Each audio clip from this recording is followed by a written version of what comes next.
Hi there, my name is Tonya and I'm the holistic health practitioner here at Critical Bench, and today I want to talk a little bit with you about nutrition labels. Okay, so if you are interested in taking, I guess, a more aware approach or active approach in your nutrition and what you're eating, whether you're wanting to lose weight or you just know that your nutrition plan needs a little bit of a, you need to clean house a little bit, you're just wanting to do things better, make some better choices, 2 thumbs up for you. That's awesome. But it can be a little bit daunting, I guess, because, I mean, let's face it, you walk into a grocery store, a market, anywhere. I mean, there's a lot of stuff out there to choose from. And there's a lot of stuff that's marketed to be very appealing and lots of fancy words or cool words. The way words are put together to sometimes make foods and food products sound a lot better for you than they actually are. So what's a person to do? I mean, not everybody has the desire or the time to spend online researching, looking for all the information and facts about nutrition and what foods you should avoid, which ones are really good, which companies are being honest, which ones are sort of just all about the marketing, getting you to buy their product and eat as much as possible, regardless of the health benefits, if there are any. And not everybody is going to go to school to learn all of this, like to become a nutritionist or a dietitian or any of that. So it can be made very simple. You don't need to know every single thing to make better choices, but there's a few good places to start. And one of them that I want to talk about a bit about is reading and understanding nutrition labels. Now, and I've got one of my favorites here, oatmeal. So when you buy something, and I don't know how well you can see this, but everything has a nutrition value label on it. So whatever's inside this container has been evaluated in terms of what its nutrition content and value is for everything from proteins, carbohydrates, fats, sodium, fiber, sugar. It's all in there. But to pick it up and look at it, I mean, how many of us realistically shopping go through and pull things down and look at it? Now, I'm not saying that a lot of you don't, because I do see people doing that. And a lot of times, no offense to anybody out there, but a lot of times those of us looking at the labels usually have a very specific reason why. We might be on a low sodium diet. We might be on a specific diet recommended by our doctor because of a certain health issue, whether it's high blood pressure, low blood pressure, high cholesterol, diabetes, any range of things where we have been told, look, you have got to cut back on this, this, this, and this. So now we have to stop and take the time and take products off the shelf and actually read them and be able to interpret these numbers and understand them enough that we're making choices that benefit our health, okay? You don't need to be scientists and you don't need to be nutritionists or dietitians, because this can be made very simple. And I'm also not suggesting that grocery shopping should become a 4-hour endeavor for you, because not many of us have time to do that either. So Nutrition Labels 101, what are some things I want to quickly go over with you today? Just like seven tips, 7 steps, 7 suggestions to get you started. So the first thing you want to look at is serving size, okay? So when you look at a serving size, is the serving size a half a cup? Is the serving size a quarter of a cup? Is the serving size, 4 ounces? Pay attention to that and ask yourself, if you just go into the grocery store and you reach for things that you typically would buy, that typically fill your cart.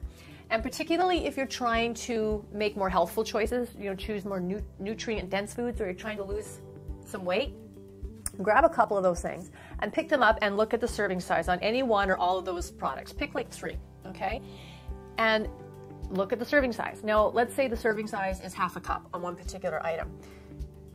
How much do you typically, ask yourself, when I sit down to eat this, how much is typically on my plate or in my bowl? Is it 1/2 of a cup, or is it more like 3 cups? So we need to start with a very realistic visual and the knowing of what a serving size is, because those numbers are about that serving. So if you're looking at a food product and half a cup is the serving and it's got 30 grams of fat in it, but you know that you're eating double that, well, you've just now consumed 60 grams of fat. So you're going to start to see how the math on the label is going to very quickly, very easily add up or deduct to give you an idea of what exactly you're consuming. Because when you actually have an idea, when you understand these numbers and you can be very honest with yourself about what you are eating, then you can do something about it. Then you can start reducing your portion sizes, and you can start honoring the serving size. Or if you decide to have a second helping or a third helping, you're making accommodations elsewhere in your diet. You're also doing things with exercise. So it's part of a bigger picture, but understanding these numbers is not meant to make you feel bad or to get down on yourself. It's actually very empowering because you can look at it and go, okay, I know what that means now. I also know I'm eating a lot more than just that in one sitting. So here's what I need to do to make some adjustments to start losing that weight that I want to lose. Okay, so it's all good. Second thing is, what are the total calories? And the total calories on the nutrition label is not the total calories in the entire product, in the entire package, sorry. It's the calories in one serving. So remember, the top of that nutrition label is going to tell you the serving size, and every number above and below is directly about what that that half a cup of serving. This is how many calories are in one serving. This is how much fat is in one serving. This is how many grams of protein are in one serving. So just know that, okay? Because again, it's going to help make the math a lot easier for you. All right. Now, also, not that these terms are necessarily going to be found on that nutrition label itself, but they might be found on the packaging. And depending on your reasons and your motivation for wanting to get a better handle on this, again, whether it's a doctor mandated diet change, or you've done it yourself for better health or to lose weight, I think it's a very, very good idea to become aware with some keywords, terms, and phrases that might be on the packaging elsewhere to give you a bit of a heads up. So some terms you want to pay attention to are things like low calorie. Low calorie refers to 40 calories or less per serving. Okay, so that's what that means. Low sodium refers to, or what low sodium means is there's 140 milligrams or less in a serving. Reduced fat, reduced sugar, those all equate to 25% less than the regular version. So typically, for instance, I'm trying to think of something like, let's say sour cream. Okay, so you're buying sour cream, you've got the regular sour cream, and then you've got like reduced fat. Okay, so the reduced fat it's going to have 25% less fat than your regular sour cream. If the package says it's a good source of, that means it contains 10 to 19% of what your the food guide recommends as your daily requirement of that particular nutrient. Okay, calorie free is not 0 calories. Surprise. Okay. Calorie free means it has less than 5 calories per serving, which is still, what's 5 calories? It's nothing, right? But calorie free does not mean 0. Okay. Calorie free is less than 5.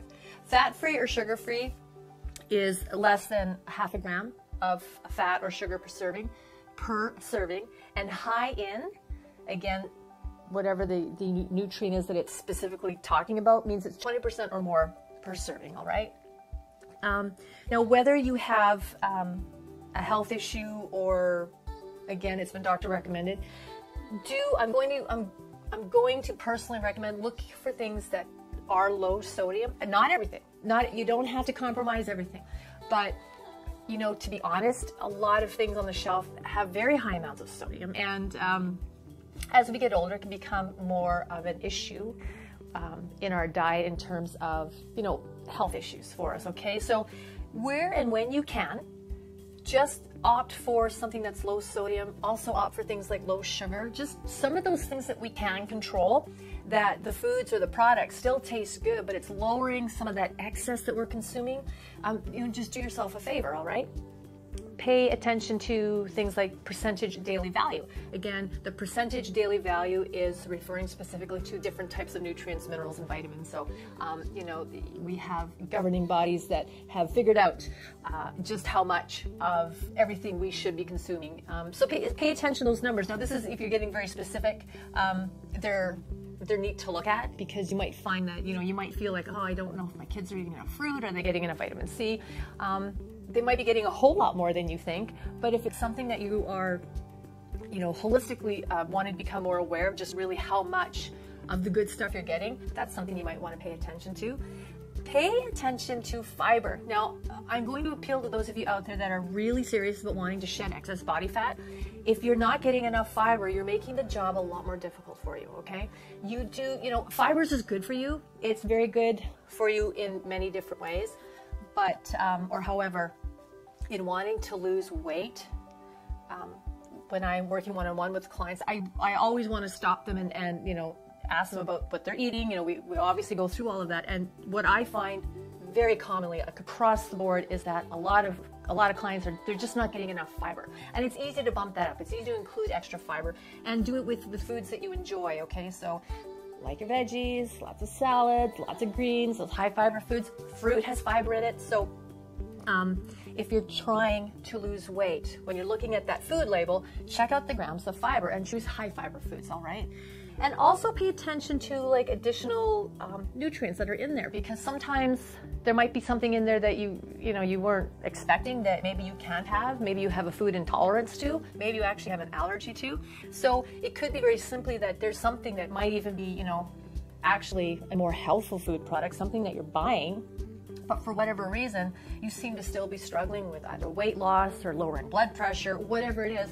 Check out what some of those other nutrients are. Is it possible that there's something in a food item or product that has become sort of part of your normal purchasing and your diet that you really just shouldn't be eating because you have an intolerance or it just doesn't work for you? So understanding a food label is not about becoming militant and depriving yourself of things. It's just having some awareness, having a greater understanding, again, to reach goals that you want to. Because if you don't know what those numbers mean and you don't know what's in what you're buying, how do you know if it's actually even helping or supporting your efforts? Okay, so yeah, take some time. I mean, right now, go to your pantry, go to your fridge, and pull out a few food items and take a look at the nutrition label and what's the serving size and how much did you eat last night. Okay, again, not to make you feel bad, it's just get the awareness, because once you have the awareness, you can make some changes, and with changes, anything is possible. Okay, you can lose the weight, you can start to feel better, you can lower that blood pressure, you can get a handle on your type 2 diabetes.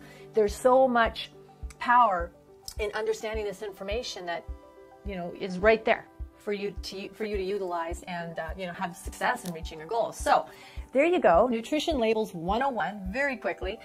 Thank you for watching the video. Please give it a thumbs up if you liked it, and please post comments and questions below, because I do read those and I will get back to you. If you haven't done so yet, please subscribe to our channel. We got lots of great video content out there, and there's something in there for everybody for whatever your questions and whatever you're looking for, fitness, wellness, nutrition, we've got it all for you. Again, my name is Tonya. I'm the holistic health practitioner here at Critical Bench. Thank you for watching, and happy shopping.